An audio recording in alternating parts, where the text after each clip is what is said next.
Eh ben bonjour Audrey. Bonjour. Tu m'as pas dit ton prénom. Thomas, Todalf. Alors, ouais, enfin c'est pseudo ou prénom, mais Alors, ton prénom c'est Thomas Thomas, ouais. et ton pseudo c'est C'est Todalf, Todalf. comme Gandalf. Oui, je vois ça. Et oui, bah, on a. Un fan du Seigneur des Anneaux. Bah, que veux-tu oui, dire. oui, c'est vrai, mais Gandalf, Mais c'est quand même c'est un pas peu le mal. futur. Hein. Oui, Il oui, a je quand même vois, battu je des vois. gens assez forts. Hein. C'est vrai, c'est une bonne référence. Exactement. Effectivement. Non, mais je suis très heureux de t'avoir parmi nous pour cette interview. Mais mes plaisirs partagés. Parce que, effectivement, ta voix me dit quelque chose. Ah bon? Mais tu ne serais pas une comédienne de doublage? Mais je ne sais pas, écoute, peut-être. Ça fait pas longtemps en même temps, hein. Ça fait Oui. quelques années. Non, mais Donc oui. ma voix est pas quand même incontournable. Non, mais ça me dit quelque chose pour de vrai. Et hein. puis effectivement, comme je fais pas mal de rôles dans ma voix grave, ma voix aiguë, on la reconnaît pas trop. Enfin Ouais. voilà. Donc j'ai pas une voix hyper identifiable, D'accord. ce qui est pas plus mal parce que ça me permet d'avoir plein de rôles différents. Bah oui, oui, c'est clair. Mais tu m'as peut-être entendu dans Last of Us 2. C'est peut-être Assassin's ça. Non, mais c'est Creed. peut-être ça. Ouais, Je c'est fais peut-être ça. Abby dans Last of Us 2. Je Ouais. fais Cassandra dans Assassin's Creed. J'ai fait Love dans Blade Runner 2049. Ah, peut-être. Là, je viens de faire aussi. Lady Gaga dans House of Gucci. Ah ouais? Ouais. Oh, ah ouais. Et puis j'ai fait quoi d'autre? J'ai fait plein de trucs. J'ai fait Amara dans Borderlands. J'ai fait Silver Sable dans Spider-Man. Ah oui, donc c'est. Quand Ouais. tu dis que t'as une petite carrière. Non, mais ça fait 5 ans que j'ai commencé. Ça Oui. fait pas très longtemps. Oui, ça fait pas très longtemps, mais c'est quand même des sacrés gros rôles quand même. Bah, hein. j'ai du bol. J'ai du bol, ça se passe bien. Bah oui, non, mais c'est clair. Et qu'est-ce qui t'a amené à devenir comédienne de doublage? T'as fait des études d'acteur ou des... Alors moi, j'ai commencé par être comédienne de théâtre. Ouais. J'ai commencé quand j'avais 5 ans. Le théâtre, c'était vraiment toute ma vie. Je voyais que ça. Le cinéma, ça m'intéressait pas. On m'avait beaucoup parlé de doublage en me disant « T'as une voix intéressante, elle module beaucoup en fonction des rôles. Fais du doublage. » Et j'ai essayé de faire un stage à une époque où voilà, on m'en avait un petit peu parlé et j'avais pas réussi à faire de stage. L'AFDA n'avait pas voulu financer. Enfin, ça avait été très compliqué. Ah oui, d'accord. Donc j'avais mis ça de côté. Et il y a eu une année où je jouais dans Macbeth. On avait 2 ans et demi de tournée de prévu. Et le metteur en scène, du jour au lendemain, nous a annoncé qu'il arrêtait le spectacle. Ah. Et voilà, donc ça a été un petit peu violent. Ah bah et je oui, me suis retrouvée carrément, avec ouais. plus rien du jour au lendemain. Et je me suis dit, bah, c'est peut-être le moment de retenter ce fameux stage de doublage, voyons voir quoi. Donc j'y suis allée et ça a été une révélation de dingue. Ah ouais, Ouais. Pour toi ou pour Bah, pour- les juges? Plutôt pour moi déjà. Eux, ils m'ont dit, vas-y, fonce, t'es faite pour ça et tout. Mais moi, surtout, je me suis rendu compte qu'à la barre, déjà, j'avais entre guillemets des facilités. Hein. C'est pas du tout pour me lancer des fleurs que je dis ça, mais voilà, il y avait un truc qui était évident quand j'étais à la barre. Je m'amusais, toute ma technique qui pouvait être un frein en tant que comédienne de théâtre où il a fallu que je travaille pour dépasser ma technique et être vraiment dans une sincérité. Ça a été des années de boulot et ça a été passionnant, mais ça a été vraiment quelque chose d'intense Ouais. pour atteindre ça. Bah, dans le doublage, ma technique, elle était hyper intéressante. Ah ouais, bah Ouais. c'est bien justement. Ouais. Ouais. Donc du coup, c'était vraiment un déclic Ça pour a été toi. un et putain pour- de déclic. Ah ouais, d'accord. Donc je continue à faire du théâtre en parallèle, je fais des dates de tournée et tout ça, je fais moins de théâtre qu'avant, Ouais. mais par contre le doublage est devenu extrêmement important dans ma vie et surtout j'ai découvert que c'était une vraie passion parce qu'il y a plein de gens qui sont aussi attirés par le côté paillette du doublage Ouais. ou par le côté financier en Oui, se bah disant oui. oui ça rapporte des sous et tout. Moi j'ai jamais fait ça pour ça. J'ai fait D'accord. ça parce qu'à partir du moment où je me suis retrouvée derrière un micro et que j'ai commencé à voir la diversité de rôles proposés par rapport à ma voix, Ouais. qui avait rien à voir avec mon physique, parce qu'on me faisait faire des mamas black, des Ah ouais. petites jeunes filles hyper naïves de 17 ans, Ah en fonction oui, de mon ouais. placement de voix. Tu vois, j'avais une palette de jeux qui était énorme Ouais. par rapport à ce que je dégageais sur scène dans la vie, tout ça. Et ça, je me suis dit, putain, mais c'est hyper ludique. Donc Bah, j'ai commencé, je me suis plus Oui. arrêtée. Non, mais c'est ça, c'est sur la diversité, c'est-à-dire que aujourd'hui, tu acceptes des rôles plus pas par rapport à ton physique, mais vraiment par C'est rapport ça, à ta voix. par quoi. rapport Et à ma du voix. coup- Du coup, ça t'ouvre quand même beaucoup de Énormément de métiers choses. Mais du coup, t'es pas trop frustré parce que je suppose que le métier de comédien de doublage est vraiment pas du tout la même chose que le métier de comédien ou le métier d'acteur, quoi. Ah bah, Ça t'a pas frustré ou d'un moment de justement de pas jouer aussi sur l'aspect physique de la chose? Bah, justement, c'est 2 branches différentes du métier, mais comme je continue à faire du théâtre en parallèle, j'ai pas de frustration. Ouais. Et c'est une autre technique, mais en même temps, moi, ce qu'on me fait jouer dans le doublage, on me le propose très rarement au théâtre. C'est-à-dire Oui. que sur les dernières années, on a commencé à me proposer des rôles un peu plus conséquents. des Lady Macbeth, voilà, c'est des rôles un peu plus, tu vois, dramatiques. Mais pendant des années, j'ai fait des jeunes premières, moi. Ouais. Et avec ma voix, on me propose très peu de jeunes premières. On me fait vachement plus confiance sur des rôles de psychopathe, de méchante, voilà, de flic, de drogué. C'est des rôles qui sont les plus sympas à jouer en fait. Oui, non mais je comprends, oui, oui. Donc effectivement, je m'ennuie pas du tout avec ce truc-là. Je viens de voir ma tête et ma coupe de cheveux qui est servie. C'est pas grave, on va la laisser comme ça. Écoute, c'est la spécificité de cette interview. Exactement, c'est pas grave. Hein, c'est pas un défilé de mode aujourd'hui. Tout va bien.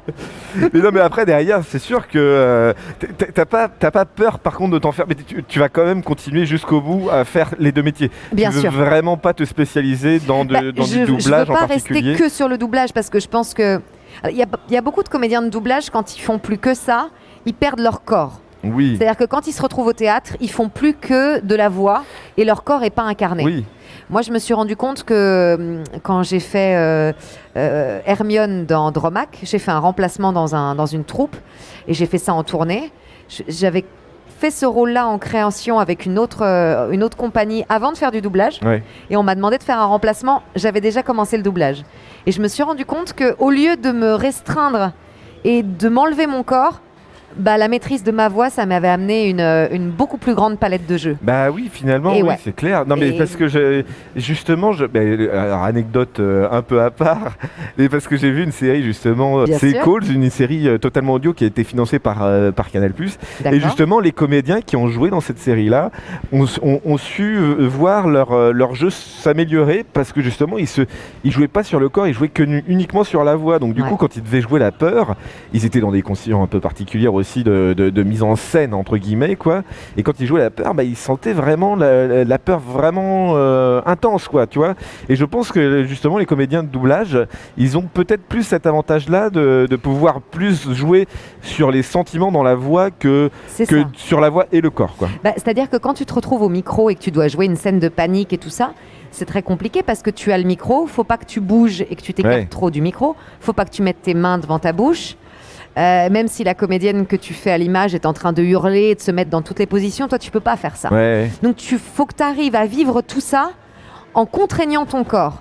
Donc il y a pas mal de comédiens qui oublient leur corps parce que ça fait trop d'années qu'ils le font et qu'ils ont oublié la scène. Mais il y a aussi l'inverse. Moi en tout cas ça m'a fait l'effet inverse, c'est-à-dire que quand je me suis retrouvée sur scène et qu'il fallait que je bouge et qu'il fallait que je vive, mon corps était galvanisé parce que oui, j'avais la voix, mais en plus, j'avais toute la liberté du monde pour bouger. Ouais. Donc, ça a été que, voilà, une corde de plus à mon arc. Plutôt qu'un truc qui m'a restreint, c'est quelque chose qui m'a aidé, je trouve. Okay. Moi, dans mon jeu de comédienne. Non, mais oui, mais tant mieux. Non, mais c'est ça.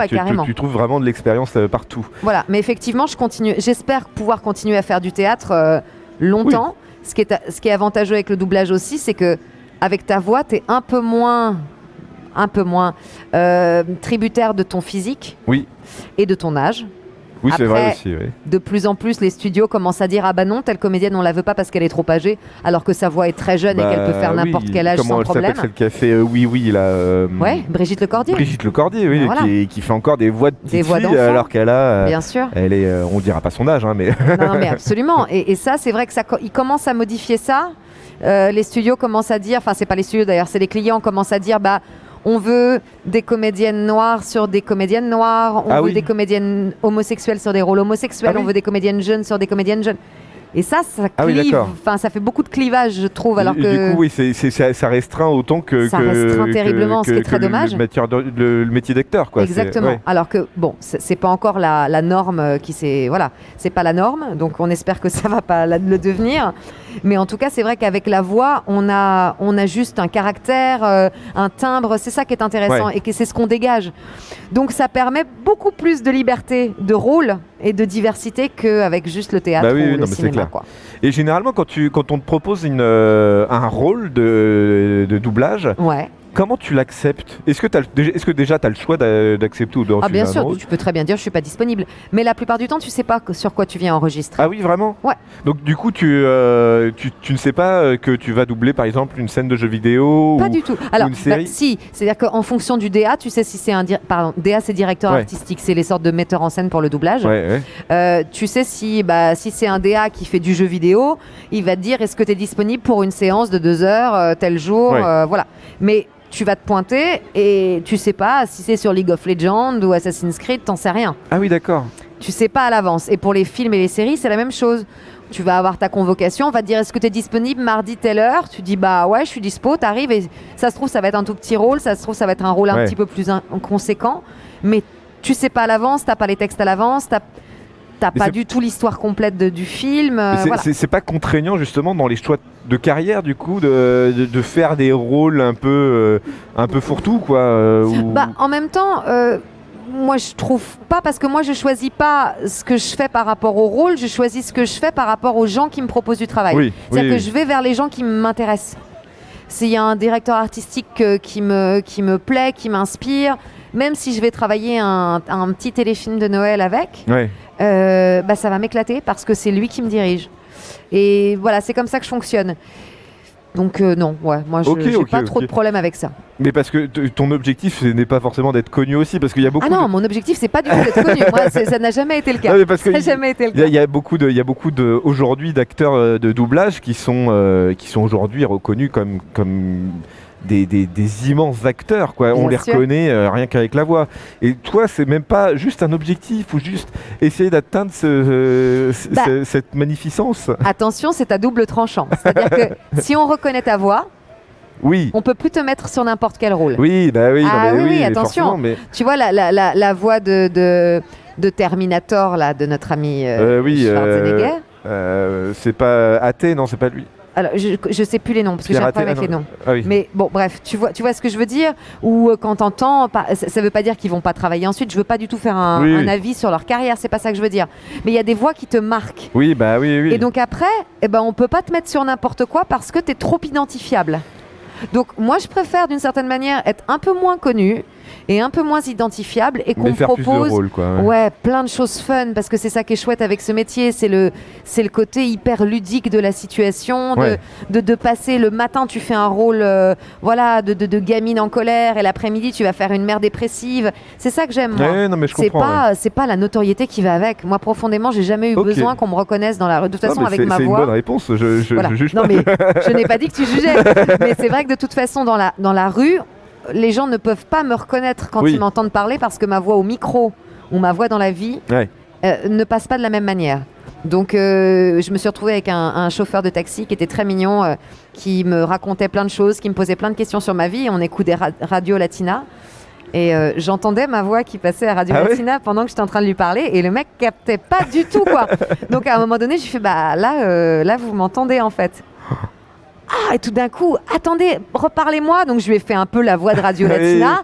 Il a fait ah ok d'accord, putain c'est énorme. Mais si je lui avais pas dit, il aurait pu passer Mais oui, non, tout mais le oui. trajet sans capter quoi. Non, mais après, mais forcément, parce que tu restes une comédienne de doublage, donc du coup, tu modules ta voix en fonction Voilà. du rôle. Et même si c'est un jingle sur la radio, tu la modules aussi. C'est Bien même- sûr, et puis c'est surtout que j'ai une voix qui est moins identifiable que certains comédiens oui, ou il y a comédiennes ça de aussi, doublage oui. qui sont très... tout de suite, tu fais ah oui, d'accord, ok, là je vois, c'est elle. Ouais. Moi, c'est moins ça quoi. Non, mais je comprends. Oui, oui.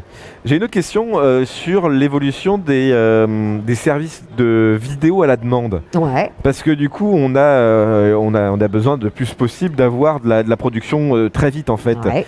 Est-ce que ça te fait peur justement que du coup ça va arriver forcément à un moment donné, et je pense qu'aujourd'hui c'est déjà aussi un peu le cas, mais qu'il y ait de moins en moins de vidéos et de séries, de films qui soient regardés en VF? Alors, moi je trouve que depuis qu'on a les plateformes, on a beaucoup plus de travail en tant que comédien de doublage. Puisque tu as beaucoup plus de séries qui sont proposées. Et la plupart du temps, ils les doublent. Ils les font doubler en plein de langues. Donc, honnêtement, ça ne nous enlève pas du travail pour le moment. Oui, d'accord. Oui. Ça ne nous enlève pas. Par contre, la conséquence que ça a, c'est des rythmes beaucoup plus intensifs. Ah oui, d'accord. Donc oui, on a moins de temps pour enregistrer. Et là où c'est dur, c'est pas tant pour nous les comédiens que pour les directeurs artistiques qui ont des bah voilà, ils ont des rythmes de dingue, ils ont les projets tard, avec les textes tard, il faut qu'ils fassent leur convocation, et ils ont des rythmes souvent de malades, et ils sont très vite fatigués parce que putain, on les met à travailler comme des fous, quoi. Donc voilà, c'est ça l'inconvénient, mais pour le moment, nous au contraire, depuis qu'il y a les plateformes, on a beaucoup plus de taf. Ah mais j'avais pas du tout cette notion-là, mais alors c'est peut-être plus l'aspect, pas l'aspect production, mais peut-être plus l'aspect vue en fait. Je sais pas si aujourd'hui, je sais pas, il y a eu une grosse guerre à un moment donné de Team VF, Team VO, et je crois qu'aujourd'hui c'est un peu la Team VO qui a gagné quand même. Bah honnêtement, moi mon boulot c'est la VF, mais moi je suis Team VO, faut pas déconner. Je comprends qu'on puisse aimer les VF. Je trouve ça super qu'on aime les VF. Mais la VO, c'est quand même le travail des comédiens originaux. Donc à la base, on ne peut pas dire la VF, défendons la VF jusqu'au bout. Oui. Non, c'est pour une autre raison qu'on peut aimer la VF. Mais à la base, la VO, c'est le travail du comédien qui a créé le rôle. Donc on ne peut pas être à ce niveau-là. Par contre, la VF, elle correspond à une autre demande. Moi, je le vois avec ma maman qui a regardé toute sa vie avec mon père des films en VO. Ils m'ont toujours éduqué à la VO. Bah là, maintenant, avec les lunettes, tout ça, machin, elle est un peu plus âgée et elle commence à me dire, bah moi, c'est compliqué de regarder des films en VO. Je fatigue plus, en fait. Non, mais donc, est-ce qu'on va dire, oui, mais alors sous prétexte que la VO, c'est mieux, on va enlever la VF ? Non. C'est que la VF, elle n'a pas la même destination. Quand on était gamin et qu'on regardait, je sais pas moi, les Goonies ou les Gremlins, est-ce que ça nous posait problème que ce soit en VF ? Est-ce qu'on comparait ? Et je trouve ça intéressant avec les plateformes parce que tu vois, avec la plateforme, par exemple, moi j'ai regardé Squid Games. Ouais. C'était compliqué au début le coréen, tu vois, si tu fais wow, si t'es pas habitué, il y a des notes hyper en l'air, en plus il y a un côté limite comique par moment dans leur interprétation qui est très excentrique. C'est très surjoué. Voilà, qui nous attaque ? C'est pour moi ? Ah bah voilà Squid Game. Squid Game, voilà. Et donc quand j'ai commencé à regarder ça, j'ai fait putain c'est intéressant parce que je suis pas habituée à ce type de jeu. Je me suis accrochée vraiment sur la VO à me dire non, tu vas passer outre ton a priori d'européenne qui connaît pas bien ce type de langue. Et j'ai continué à le regarder en VO. Et ce que j'ai fait avec le principe des plateformes, c'est que quand il y avait des scènes, parce qu'il y avait plein de copains à moi qui faisaient la VF, c'est que quand il y avait une scène que je trouvais un peu intense ou intéressante, eh ben, je la regardais d'abord en VO et ensuite je switchais et je la regardais en VF. Et moi, je fais ça sur plein de séries et plein de films pour voir le travail des copains, pour voir à quel point ils ont réussi à choper les subtilités et tout. Et je trouve que c'est une chance énorme avec les plateformes. C'est-à-dire que les vrais passionnés de doublage, c'est pas que d'écouter la VF ce qu'il faut qu'ils fassent. Il faut qu'ils écoutent les deux en fait. Non mais c'est clair, oui. Et parce que le directeur artistique, c'est lui qui gère aussi derrière toute l'intonation que tu dois mettre, toute la traduction, tous les trucs comme ça. Alors la traduction, non. Il y a un traducteur, il y a un adaptateur qui doit adapter le texte pour que ce soit vraiment bien synchrone et tout ça. Et après, le directeur artistique, c'est lui qui gère le casting, en gros. Sauf pour certains grands rôles où là, c'est le client qui choisit. Donc, ils font faire des castings, des essais. Mais pour souvent les rôles secondaires et les petits rôles, c'est le directeur artistique qui choisit. D'accord. Et lui, son boulot, c'est de faire en sorte que toi, en tant que comédien, tu regardes la scène en anglais une fois, deux fois, et tu dois la faire après. Et lui, il est là pour te dire attention, exactement comme un metteur en scène. Attention, cette phrase-là, tu l'as fait trop forte. Là, tu manques un peu de subtilité. Il faut que tu sois un peu plus ému sur ce mot-là. Attention, il y a une accentuation. Et le personnage fait un mouvement avec sa tête. Il faut que tu le marques plus. Il est là pour te mettre en scène en fait et pour faire attention à ce que tu sois vraiment, que tu correspondes au rôle. Bien. Voilà. Parce que lui, il a vu tout le film alors que toi, tu vois que ta scène. Oui, je comprends. Là, aujourd'hui, tu as la gamine Reims. Et pourquoi tu as ce besoin d'aller rencontrer les gens comme ça ? Tu as un réel besoin ou c'était moi, pour voir comment j'ai fait qu'une seule convention avant celle-ci. Ah oui ? Voilà. Je débutais. Il n'y avait personne qui venait me voir parce que personne ne me connaissait. Donc, j'avais eu quelques personnes qui étaient venues faire dédicacer des trucs. Et j'avais adoré ça. Ah oui ? Parce que tout d'un coup... quand tu fais du doublage, t'es vachement isolé en fait. T'as pas de rapport avec le public. Bah oui. Au théâtre, tu salues, les gens t'attendent à la sortie, ils viennent te dire ce qu'ils en ont pensé. Bon, souvent ils te disent ce qu'ils ont aimé, et ils vont pas rester pour te dire que c'était à chier, mais t'as quand même des critiques sur internet, billets réducs, tout ça, où les gens peuvent exprimer leur ressenti. En doublage, à moins d'aller vraiment sur les sites de fans spécialisés où tu vas pouvoir aller chercher un tel ou bidule qui a dit quelque chose sur toi, t'as pas ce rapport-là avec les gens. Mais c'est ce que tu fais quand même d'aller chercher dans les sites. Je le fais de temps en temps. Notamment, j'ai fait ça parce qu'il y a une fan qui m'a envoyé un lien avec plein de critiques sur mes livres audio. Ah oui, d'accord. Et les livres audio sont référencés. Et là, tu as 50 critiques de gens qui disent j'ai aimé, pas aimé, pourquoi, comment, je trouve que sa voix est super. Tu fais putain, c'est chouette, ça nous fait un vrai retour sur le boulot. Là, c'est intéressant. Mais c'est rare. Ouais. Et là, avec ce genre de convention comme Game in Reims, tu rencontres directement les gens. Bon, la plupart du temps, c'est des gens qui sont passionnés par ça. Oui. Donc, tu vas quand même pas avoir beaucoup d'avis négatifs. Mais mine de rien, là, par exemple, j'ai eu un débat avec un mec qui avait joué à Last of Us 2. Et qui avait vu mon personnage d'une certaine manière. Et moi, je ne l'ai pas du tout vu comme ça, mon personnage d'Abby. Et on a un peu débattu, c'était intéressant. Quoi. Mais ce personnage-là, je crois qu'il fait un peu polémique. Ah ouais, il fait polémique, mais c'est ça qui est intéressant. Et justement, dans l'interprétation, ça peut l'accentuer ou ça peut le diminuer. Tout à fait. La dernière question, c'est quels sont tes futurs projets? Mais j'ai pas le droit de le dire. C'est bien. Et ben voilà. Non mais c'est super. C'est ma conclusion. Non mais je vais quand même vous répondre. C'est pas vous qui m'avez posé la question, c'est toi. Je vais te répondre à toi, c'est mieux. Non, c'est intéressant comme question parce que justement, en fait, dans le doublage, à partir du moment où c'est pas diffusé, t'as pas le droit d'en parler. Ah ouais? Et ouais. Et Assassin's Creed, tu vois, je savais que je l'avais fait. Je n'avais pas le droit de le dire pendant des mois. C'était horrible. C'était horrible. Sur le coin de l'eau, personne nous écoute là. Non mais je te jure, c'est un truc de dingue. C'est-à-dire que les seules personnes qui ont communiqué sur internet, j'ai fait tel truc, ils se sont pris en selfie devant machin, ils se sont fait virer. Ah ouais. Et blacklistés. Donc c'est hyper galère. Tu peux pas dire ce que tu vas faire. Bon, si tu sais que ça fait des années que tu fais, là j'ai fait New Amsterdam, il y a une nouvelle saison qui est en train de sortir. Bon, là effectivement, tu peux dire oui, la nouvelle saison va sortir. Oui. Tu peux dire ça. Mais c'est tout. Oui, d'accord. Okay. Tu peux rien dire d'autre. Mais en tout cas, tu as des projets qui sont en cours.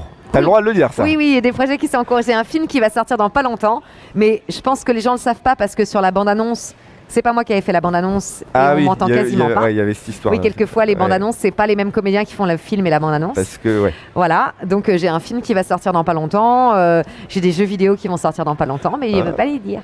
Il y a la maison Gucci, là. Non, comment ça s'appelle? House of Gucci. House of Gucci, ouais, c'est ça. Je fais Lady Gaga.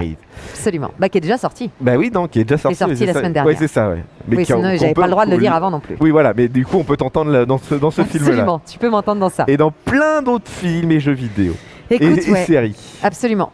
Et ben merci en tout cas d'être passé, ça m'a fait vraiment plaisir. On a discuté comme il fallait. Il faut que tu ailles récupérer ta navette là. Je vais aller faire ma navette. J'ai bien fait d'aller chez le coiffeur il y a quelques semaines. Ça a été un scandale. Ça a été un scandale de cheveux. Qui est là pour juger encore une fois. Beaucoup trop de gens. Mais ça va être diffusé en vidéo ou juste en son? Non, ça va être sur internet, sur YouTube, ouais. Avec la vidéo. Ah oui, avec la vidéo. Voilà. En tout cas, c'était un plaisir. Bah merci beaucoup, vraiment. Si y a d'autres questions demain, tu me dis, je reviens. Ok.